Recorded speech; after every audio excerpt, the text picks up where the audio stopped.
Welcome to the Masto Fitness Podcast. Today, episode 6 of 2025, we're going to talk about common training mistakes riders make. So, this is a podcast where we keep them short and to the point, focusing on the things you can do off the bike to race faster and safer. I am Coach Tyler, exercise physiologist. I work with racers remotely off the bike to give them training to make them faster, safer, and race stronger. Now, with that, I work with a lot of very busy racers, people who have families, careers, a lot to juggle. So I like to keep the training efficient to the point, not a lot of fluff. Same deal with these podcasts. I like to keep them short, efficient, to the point, give you the things you need to race faster, safer, and stronger, and nothing extra. So let's go ahead and jump right into it. So first, let's talk about the two really biggest, most macro ways we can talk about mistakes: overtraining versus undertraining. Now, first, overtraining. So this is an example where you're pushing hard every day, you're not taking rest seriously, and you're constantly feeling fatigued, flat, maybe even a bit burnt out. So you're just go, go, go every day, just trying to push it to the max. And some signs that you might see when you're overtraining are you're having a hard time sleeping.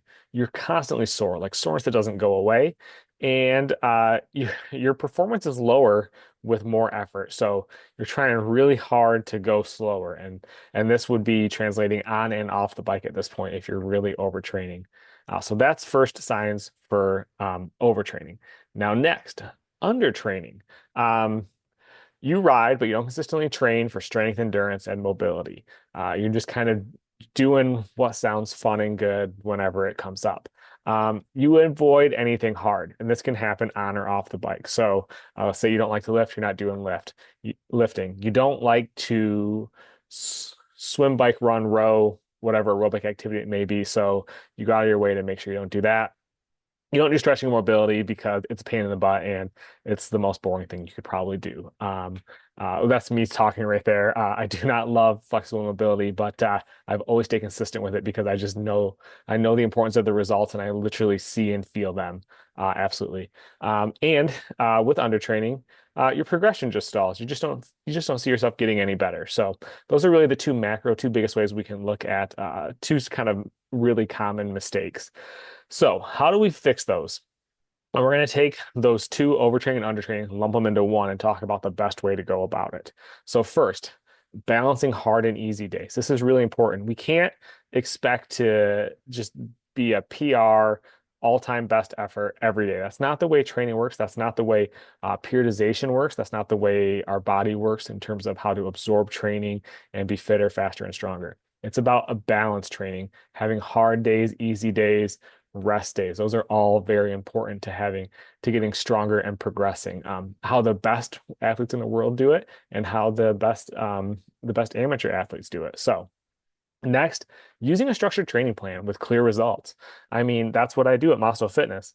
I take out all that fluff. I give the exact training we want to do, rest days, days we're going to train, days we're going to train hard, days we're going to train easy. And that's all balanced in a weekly, monthly, and annual way to make sure that we're getting the best out of our body without compensating chance of injury or burnout or overtraining or undertraining. So a clear structured plan that incorporates rest. Rest is really important. Something we need in terms of rest intervals between aerobic training, between strength, between days. We need rest days, all very important to a holistic training plan. So making sure you've got structure there. And then next, track energy, sleep, recovery, just like you track your lap times, yeah, everything. You've got your bike. Depending on what bike you have, you've even got an app connected to it. You keep track of engine hours and you can put in when you did your filter, your oil, or you've got notes where you're keeping track of every little thing you do to your bike. And our body is just the same. And just like our bike, we want to get the absolute best out of it. We want it to be reliable and we want it to perform. And that's the same thing we want with our body. So we want to track those things. Make sure you're tracking how well your energy levels are.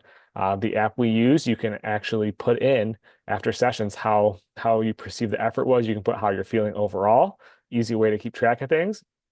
You can sync up your sleep if you're wearing If you have a wearable like a Garmin, Apple Watch, Polar, Suunto, whatever it may be, you can keep track of sleep.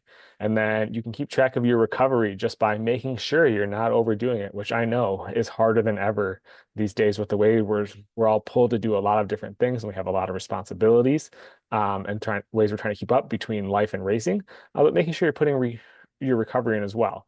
And all of these things, I'm mentioning, I think it's important to mention, you don't need to do them excessively, but you just need to make sure you're keeping a pulse on things. So when things start to go awry or you're not seeing what you want, you can kind of step back and look at the bigger picture and see what's going on and maybe pinpoint it. So those are my basic fixes for overtraining and undertraining. It's basically about balance, vision, structure, keeping yourself accountable. Those would be my main takeaways. So let's dive a little bit deeper into the different things we do off the bike. So first is ignoring mobility and recovery. So doing things like skipping your cool down, which is a key part of our workouts. Cooling down helps us start to recover from the workout and prepare ourselves for the next one. So making sure you're doing your cool down, making sure you're doing things like foam rolling, stretching to help alleviate tight muscles and help the body start to recover. Making sure you are progressing properly, giving your body the correct time to adapt and rebuild. That's I'm talking about mobility, but that goes across all sports. And then, because what really happens is a lack of mobility causes stiffness on the bike, which equals poor technique and then delayed reactions. And delayed reactions is the absolute last thing we want when we're doing something that's at an extremely high rate of speed where decision making is super compressed. We want our reaction times to be on point, and mobility and proper recovery is going to take care of that. Next is making sure you're doing race specific and non-race specific movements with strength. So it's important to do both because non-movements that might not be considered race specific, as in it's not the exact way you would use your body on your bike, those non-race specific movements are important because those are helping strengthen other parts of our system that are accessories to the muscles we use while we're riding. And it helps keep us properly balanced. And a body that's well balanced is going to be a stronger, more resilient to injury and fatigue body. So making sure you're doing non-sport specific movements, not just focusing on the sport specific movements. And then on the other end, also making sure you are doing sport specific movements because more than likely, you're probably not a professional racer. You don't get to ride every day. Our ride time is probably a little bit limited. Oh, it's always a little less for me, I know, than I want. And so I'd like to make sure I'm doing everything I can off the bike to have those muscles conditioned and ready. So my days on the bike, I can actually enjoy more and get more out of my sessions and have a stronger ride. And if I'm going out for like one of those like um, I can't remember the name my wife calls them, but basically I'm going on a long ride. I don't know when it's going to end and how long I'm going to be gone, but I want to make sure that I'm able to do it and I'm not burnt out by the end. So those race specific movements help keep me prepared for those type of journey days. Now, next, let's go ahead and talk about the endurance side. So, endurance training off the bike, mountain biking, running, road cycling, rowing, swimming, any of those things. What happens is if we are not consistent with those, our body's not able to build up our muscles, our joints, our bones, especially something loading like running, and make them as strong as they can. And what you find is that for one, it takes a lot longer to recover after you do those sessions because the body's not conditioned. And then two, those sessions are even more taxing than they should be. So we're not able to get everything out of them we want and train the proper zones and proper systems of our body, the aerobic, anaerobic system, which if you go back, listen to, I have a couple podcasts talking about the different zones and structure of why we do things with our body aerobically. So you can dive deeper into that. I won't do that here. But essentially making sure you're staying consistent with those because that's going to build us the strongest, most resilient version of our body. So what are the takeaways here? Basically, it's small fixes equal big gains. We don't need to train harder. We just need to train smarter. That's a big one. It's not crazy complex. We need to do the right movements at the right time with the right periodization.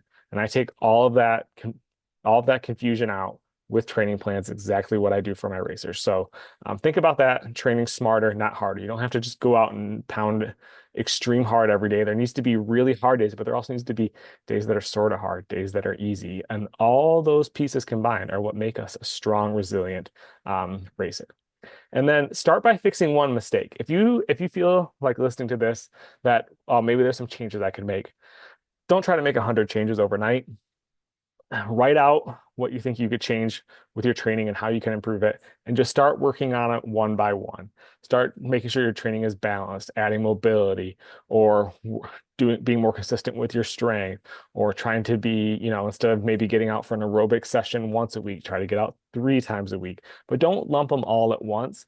That's a good way for us to overwhelm ourselves and maybe not be able to fit all those pieces into our life as best we want. So take it piece by piece, build it up, build yourself a nice consistent plan. And like I said, we've got a program for you as well that takes all that out of it. So that's going to be it for today. Small fixes, big gains. Keep that in mind. Don't to think you have to push it all the time, but definitely make sure you're staying consistent with your training. That's going to be it for today. Our next one coming up here, I'm really excited for as summer starts to heat up here in the Midwest. We're going to talk about hydration and extra electrolytes for riders and racers as the temperature rises. So that's it for today, guys. If you want to try Masto Fitness, go to maastofitnessmx.com. We got lots of programs there. If you want to give it a test ride, send an email through our website or message me on Instagram. And yeah, I'll see you guys for the next one.